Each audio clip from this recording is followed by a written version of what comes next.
stand? No, I want to see Zamboni. Oh, okay. We'll go see the Zamboni. We'll do this quick, okay? This whole weekend in with the fam. I want to see Zamboni. I might have to go to see the Zamboni. But no, it was great. I want Zamboni, please. Okay, we'll go. Sorry. We're going to see the Zamboni. Tampa Bay Lightning captain Steven Stamkos was trying to give a press conference at last month's All-Star game, but his son had other ideas, as you heard. Watching a Zamboni seems to bring out the kid in all of us.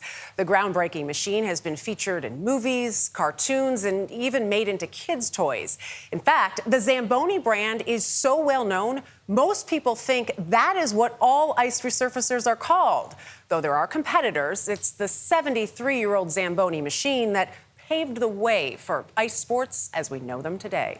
This massive machine may bear the name of what could be an Italian race car driver, but the Zamboni isn't exactly built for speed. How fast are we going? It doesn't have a speedometer, so 5 miles an hour? I don't think we're going over 20. Just under 10, actually. But the ride is smooth. And that's the point. Unless you're just out for a joyride. It is a very nice view. Chris Jennings manages the ice for the NHL's Philadelphia Flyers. Can you imagine if you still had to do this with a shovel? I can imagine it. I don't want to, I don't want to do that, but yeah, I can imagine it. That's how ice was resurfaced before 1949. That's you. That's me, in younger times. It changed when Richard Zamboni's father, Frank, created the Model A. He started with just a tractor and a planer. That didn't work.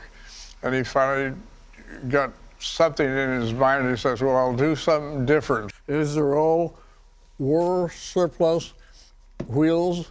The prototype, made of spare aircraft parts from a local junkyard, took Frank 7 years to develop. Zamboni used crushed walnut shells to give the tires traction. An ingenious design from a guy who never made it past 9th grade, says the company's brand manager, Paula Cooney. He worked on a farm, and actually his parents pulled him out of school because they needed help around the farm. So he was constantly working on tractors and fixing things, and so he was mechanically inclined. Frank Zamboni moved off the farm and into another family business. Locally, there were a lot of dairy farmers and produce farmers, so they made block ice. Okay. And with the advent of the refrigerator coming around the corner, they kind of said, we're going to have to do something else with our refrigeration equipment. So they knew that there was a big Dutch community here, and skating was a thing. So they went from blocks of ice to a sheet. In January 1940, opening Paramount Iceland, this skating rink. Then came Frank's inspiration for the Zamboni. He was always a really smart businessman. He realized really quickly that it was taking 4 or 5 people about an hour to an hour and a half to manually resurface the ice. And, the costs of the building in general, time is money. And he wanted to find something that would help take some of that time back. In 1954, the Boston Bruins became the first NHL team to purchase a Zamboni after seeing it used for the ice capades. By 1960, Zamboni machines were resurfacing ice at the Olympic Games in Squaw Valley, California. It was an invention so popular that it accidentally cut into Chicago Blackhawks owner Arthur Wirtz's bottom line. And he apparently was annoyed because people didn't want to leave their seats to go to the concessions to go get their hot dogs and their sodas. So he saw that as a downside of having the Zamboni machine. So there was fascination. There was definitely fascination, and there still is. Over the years, the basic concept of a Zamboni hasn't changed too much. A super sharp 57-pound blade shaves a thin layer off the ice, while fresh ice-making water is distributed evenly across the ice and smoothed by a spreader towel. The shavings are put into a tank and dumped off to the side. Ladies first. Oh, thank you.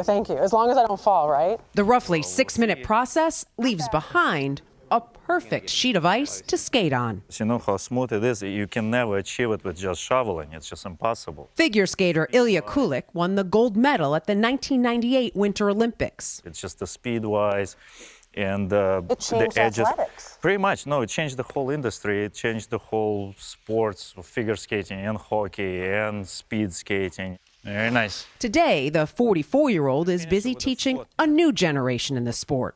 But he knows his way around the ice in more ways than one. You owned a Zamboni. Yes, yes. That is the coolest it was thing my best toy, pretty much my best toy. Yeah, I had my rink, my training facility for 4 years. Did you drive the Zamboni? Yeah, absolutely, for Is it 4 hard? years. No. You know, the real genius is simplicity, and that machine is it's just so simple to operate. I had the electric unit, which was also fantastic, Right. green. No exhaust, nothing, the simple motors, everything worked like a charm. The family-run company is still based in Paramount, California, where that first Zamboni machine was built. They are still made to order and built by hand. The 48,000-square-foot factory sits about a half mile from the Iceland rink. So close, you might see a half-built machine just driving by. Are you producing more electric than fuel-powered Zambonis? We are now. Staff engineer Kelly McMillan showed us the latest models, including lithium-ion battery-powered machines. At this point, it's decided whether it'll be an electric machine or a fuel-powered machine. We've got an axle layout that has drive shafts connected to a gearbox. And a look under the hood. That's a horizontal auger that's basically conveying all the snow to the center. A machine so complicated, yet so simple. Providing a service that will never dry up. As skaters, some good, I agree with that. Be careful. I agree. some not so much, tackle the ice. I might be a better Zamboni driver than figure skater. is Well, what I'm you thinking. can give I it could a try. Maybe, but probably better left to the pros. You're like right up against it. Oh, yeah. All right, so some cool things, my near falling aside. Thank you, it had been a while. Frank is in the NHL and the Figure Skating Hall of Fame for that invention because it obviously changed everything. Yeah. And that Olympics, we mentioned Squaw Valley, that's what helped it go worldwide because everybody saw what it can do. And it's just amazing to see a family company still working like it does. And yes, it was very cool to ride on the Zamboni. I don't care that it was going just under 10 miles an hour. It was awesome. Right? Count me in the club of the kids who sat there and watched the Zamboni during Sabres games, intermissions, instead of going to get a pretzel or something. Pretzel. No, yeah, I didn't, because it was so fascinating. I was watching during Jack's hockey games. We see them come out. There are still people that watch. There's no doubt. Great piece. Thanks. Thank you. Thank you.